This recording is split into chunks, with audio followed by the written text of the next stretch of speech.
Hello friends, how are you all? I hope all are good. Today we will start the topic of economics. जैसा कि आप सभी को पता है कि HSSC CET की आने वाली जो मेंस की वैकेंसी है उनमें अकाउंट पोस्ट की काफ़ी सारी वैकेंसीज आई हुई हैं। उसमें कॉमर्स एज अ सब्जेक्ट है जिसका वेटेज 70% है, तो हम HSSC मेंस के लिए प्रिपेयर करेंगे।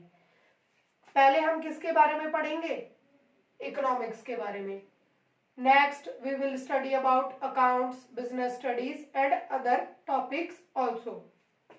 तो आज हम शुरुआत करते हैं इकोनॉमिक्स से। इकोनॉमिक्स क्या है? इकोनॉमिक्स या इकोनॉमी क्या है? इकोनॉमी का मतलब होता है अर्थव्यवस्था। हर देश की एक इकोनॉमी होती है, चाहे वो डेवलप्ड कंट्रीज हो, अंडर डेवलप्ड हो या फिर डेवलपिंग कंट्रीज हो। भारत क्या है? एक डेवलपिंग कंट्री है। और डेवलप्ड कौन से देशों को कहा जाएगा? जैसे कि अमेरिका, रशिया, वो सभी क्या है? Developed countries. तो आज हम इकोनॉमिक्स से शुरुआत करते हैं। ये हमारा पहला टॉपिक है। Economics is a branch of social science. Economics किसकी ब्रांच है? सोशल साइंस की, या जिसे एज अ सब्जेक्ट आप लोगों ने स्कूल में भी पढ़ा होगा, SST। सोशल साइंस में कई सारे सब्जेक्ट होते हैं, ज्योग्राफी, हिस्ट्री, पॉलिटी और उसके साथ में होता है इकोनॉमिक्स। जब आप 11th या 12th क्लास में पहुंचते हो तो आप इसको एक वाइडर सब्जेक्ट के तौर पर पढ़ते हो। Economics is a Greek word, oikonomia means household. Economics जो है एक ग्रीक भाषा का शब्द है जिसका मतलब होता है ओकोनोमिया, जिसे हम इंग्लिश में हाउस होल्ड कहते हैं। हाउस होल्ड जैसे कि कंज्यूमर हो गया, प्रोड्यूसर हो गया, ये सब किसकी कैटेगरी में आते हैं? हाउस होल्ड की कैटेगरी में। Economy is a system which provide means to work and earn a living. Economy क्या है? एक सिस्टम है फ्रेंड्स जो हमें क्या देता है? काम देता है, मीन्स देता है काम करने के लिए। किसके साथ? With the available resources. जो संसाधन हमारे पास भरपूर मात्रा में है उनको हम यूज कर क्या करते हैं? कोई भी गुड्स प्रोड्यूस करते हैं। जब हम गुड्स प्रोड्यूस करेंगे तो वो उससे क्या होगा? ह्यूमन वांट सेटिस्फाई होंगी। ह्यूमन वांट्स क्या होती है? आदमी की जरूरतें। मान लीजिए एक एग्जांपल लेकर के समझते हैं। जैसे सभी को क्लोथ्स की जरूरत होती है, क्लोथ्स तो हर पर्सन की नीड है, तो क्लोथ्स को प्रोड्यूस कौन करेगा? उनके लिए फैब्रिक कहाँ से आएगा और वो आप लोगों तक, आपके घर या आपके मार्केट तक कैसे पहुंचेंगे? तो ये पूरा एक प्रोसेस है, एक सिस्टम है जो किसके अंदर आता है? इकोनॉमी के अंदर। और वो स्टेप बाय स्टेप होता है और उसके अकॉर्डिंग ह्यूमन वांट्स क्या होती हैं? सेटिस्फाइड। ह्यूमन वांट्स मतलब इंसान की इच्छाएं। हमारी इच्छाएं इतनी ज्यादा है कि उनको फुलफिल कर पाना जो हमारे पास रिसोर्सेज है उनके द्वारा कभी भी वो पूरी नहीं हो सकती, कहीं ना कहीं कमी रह जाती है, क्योंकि हमारे जो रिसोर्सेज है वो बहुत कम मात्रा में हमारे पास उपलब्ध है। दूसरी बात देखिए, इकोनॉमिक्स हैज टू ब्रांचेस। सबसे पहले तो हमने ये पढ़ लिया कि इकोनॉमी क्या है, ये किसका पार्ट है और कैसे कहां से इकोनॉमिक्स शब्द आया था, और इकोनॉमिक्स का मतलब होता क्या है। इकोनॉमिक्स क्या होती है? अर्थव्यवस्था।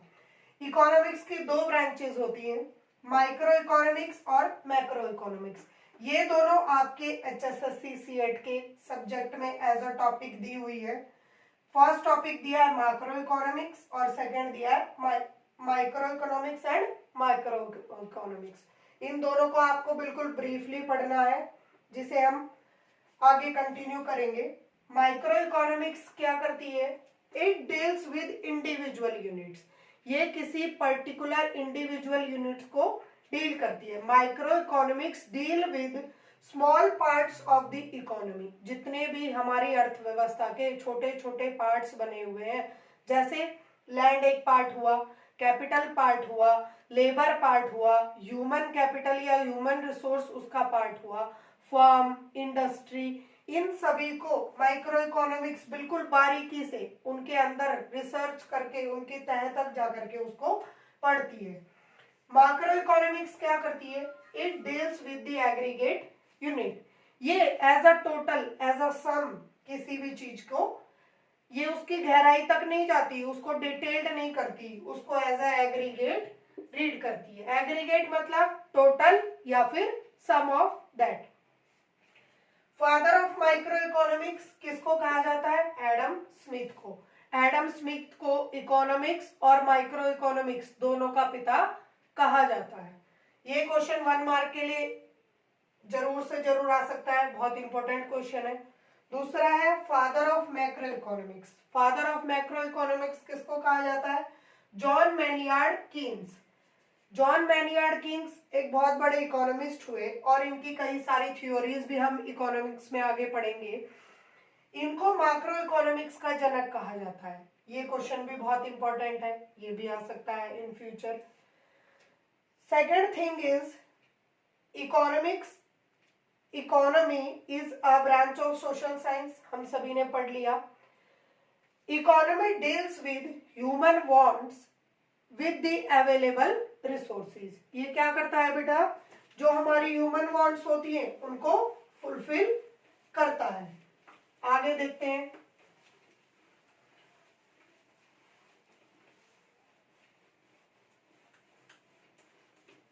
अब हम माइक्रो इकोनॉमिक्स को क्या करेंगे? बिल्कुल डिटेल से पढ़ेंगे।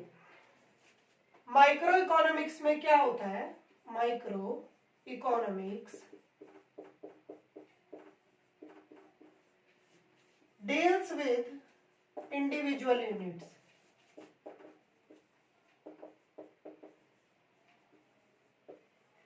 और वो इंडिविजुअल यूनिट्स कौन कौन सी है? First one is land, second labour, third capital और फोर्थ क्या है? ह्यूमन रिसोर्स या फिर मैन पावर। अभी मैंने आप लोगों को एक एग्जांपल दिया था, अब उसको आगे कंटिन्यू करते हैं, कैसे काम किया जाता है, कैसे एक सिस्टम बनता है। फर्स्ट ऑफ ऑल क्या करेंगे? लैंड परचेज करेंगे और उसमें क्या लगाएंगे? एक इंडस्ट्री लगाएंगे। किसके लिए? क्लोथ्स प्रोड्यूस करने के लिए। हमने क्या की? लैंड परचेज की और उस लोकेशन के अकॉर्डिंग एक अच्छी सी लोकेशन ढूंढ करके, लोकेशन कैसे ढूंढेंगे? वहां पर हमें जो हमारा रॉ मटेरियल है वो चीप प्राइस पर मिलना चाहिए, वो वहां पर इजीली अवेलेबल होना चाहिए। तो हम क्या करेंगे? एक इंडस्ट्री लगाएंगे। अब इंडस्ट्री तो हमने लगा ली, लेकिन उसमें काम करने के लिए हमें क्या चाहिए? लेबर, जिनको हमें क्या देने पड़ेंगे? वेजेस, जो हमारा क्या है? खर्चा है। जब हम इंडस्ट्री से कुछ इनकम करेंगे, लेबर की हेल्प से क्लोथ्स प्रोड्यूस करेंगे, तो हम उनको बदले में क्या देंगे? वेजेस या फिर सैलरीज। तो इसके लिए लैंड परचेज करने के लिए और उनको तनख्वाह देने के लिए हमें किसकी जरूरत पड़ेगी? कैपिटल की। जो हम बैंक से अगर लोन लेंगे तो हम उस पर क्या देंगे? इंटरेस्ट देंगे। किसको देंगे? बैंक को। और फोर्थ क्या है? मैन पावर या फिर मशीन्स। अब कपड़ा बनाने के लिए आपको इंसानों की तो जरूरत पड़ेगी ही, और साथ में किसकी जरूरत पड़ेगी? बहुत सारी मशीन्स की। ये सारी चीजें जब आपके पास एक सेटअप में अवेलेबल हो जाएंगी, तो यहाँ पर आपके पास क्या हो गया? जो आपके रिसोर्स हैं, जो संसाधन हैं, संसाधन रिसोर्सेज यहाँ पर क्या होंगे? रॉ मटेरियल, कैपिटल और लेबर। ये आपके पास एक सीमित मात्रा में अवेलेबल है, इन अ डिफाइंड क्वांटिटी।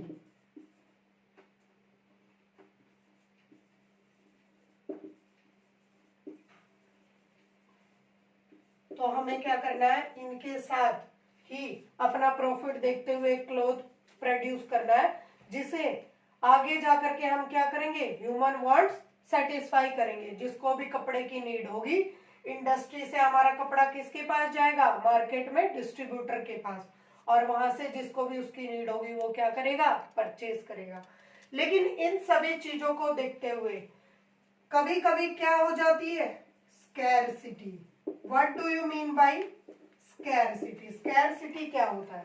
स्कैरसिटी होता है बेटा जब आप लोगों की डिमांड ज्यादा हो और सप्लाई कम हो तो क्या हो जाती है, स्कैरसिटी, मतलब कमी पड़ जाती है। जैसे मान लीजिए कि मार्केट में 2000 पीसेस ऑफ बकेट की जरूरत है, 2000 पीसेस ऑफ बकेट, लेकिन सप्लाई सिर्फ कितनी है, 1500 बकेट्स। तो इस केस में जो ये 500 का डिफरेंस है, ये 500 आपकी क्या कहलाएगी, स्कैरसिटी। तो कभी कभी क्या होता है इकोनॉमी में, जब डिमांड किसी प्रोडक्ट की ज्यादा हो जाती है और सप्लाई कम हो जाती है तो उस केस में वहां पर क्या हो जाती है, स्कैरसिटी। क्योंकि जो हमारी वांट्स हैं बेटा वो क्या है, अनलिमिटेड वांट्स, लेकिन जो हमारी रिसोर्सेज है वो क्या है, सीमित है। तो हमारे पास क्या है, स्केयर्स रिसोर्सेज, स्केयर्स रिसोर्सेज। तो जब हमारी इच्छाएं ज्यादा होंगी और हमारे पास संसाधन की उपलब्धता कम होगी तो हम कम प्रोड्यूस कर पाएंगे, कम प्रोड्यूस करेंगे तो हम डिमांड को फुलफिल नहीं कर पाएंगे, तो उस केस में क्या हो जाएगी, स्कैरसिटी ऑफ रिसोर्सेज। इसके बाद देखते हैं माइक्रो और माक्रो इकोनॉमिक्स में क्या डिफरेंस है। ये भी आप लोगों के सिलेबस में दिया हुआ है कि ये तो था scope of micro economics, scope या सिस्टम या वर्किंग ऑफ माइक्रो इकोनॉमिक्स। अब आगे देखेंगे हम difference between micro and macro economics. देखो जैसा कि आपके सामने दो वर्ड हैं, माइक्रो और मैक्रो। इसमें से अगर ओ से ओ काट दें, आर से आर काट दें और सी से सी काट दें और एम से एम काट दें तो यहाँ पर हमारे पास क्या बचता है, आई मतलब इंडिविजुअल, और यहाँ पर हमारे पास क्या बचता है, एग्रीगेट। तो इससे हमें यह समझ आता है बेटा कि जो माइक्रो इकोनॉमिक्स होती है वो किसको डील करती है, individual, individual industry, individual firm, individual consumer, और जो मैक्रो इकोनॉमिक्स होती है वो किसको डील करती है, एग्रीगेट, कंप्लीट एग्रीगेट, जैसे कि जीडीपी, नेशनल इनकम, इस तरीके के जितने भी आउटपुट हैं जो हमें इकोनॉमी को स्टडी करने के बाद मिलते हैं वो मैक्रो इकोनॉमिक्स फाइंड आउट करती है। इंडिविजुअल स्टडी माइक्रो इकोनॉमिक्स करती है। ये किस पर रिसर्च करती है, किस, demand and supply, demand, supply, consumer behaviour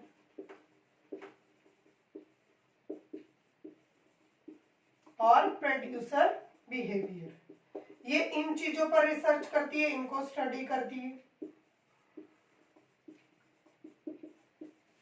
और मैक्रो इकोनॉमिक्स किस पर, national income,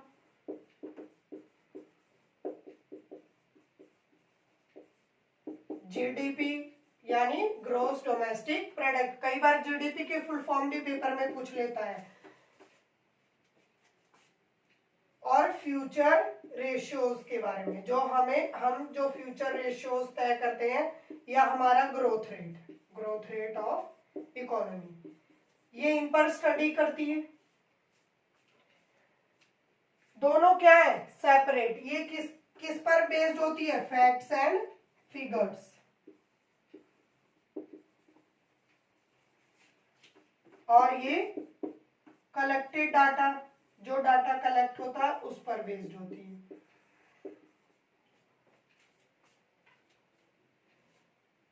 microscopic study of economics is called micro economics. जब हम किसी चीज को बिल्कुल गहराई से जांच करते हैं, बिल्कुल अंदर से उसकी खोज करते हैं तो वो क्या कहलाता है, micro economics. Microscopic study of economics is called micro economics. कल हम क्या पढ़ेंगे बेटा, माइक्रो इकोनॉमिक्स का स्कोप और थ्योरीज ऑफ डिमांड, कल कवर करेंगे हम इनको। डेली आप लोगों को एक टॉपिक कराया जाएगा जो आपको HSSC CET मेंस के लिए प्रिपेयर करना है। आने वाले समय में कभी भी वैकेंसी आएंगी, आप फॉर्म अप्लाई करोगे तो आपको दौड़ भाग में तैयारी नहीं करनी पड़ेगी। अभी से आप रिवाइज करके चलोगे तो रेडी रहेंगे। और आप लोगों को इसके MCQs भी टाइम टू टाइम प्रैक्टिस कराते रहेंगे। हम टॉपिक एंड अप होने के बाद आपको कुछ MCQs दिए जाएंगे जो एग्जाम्स से रिलेटेड होंगे। Okay, thank you all.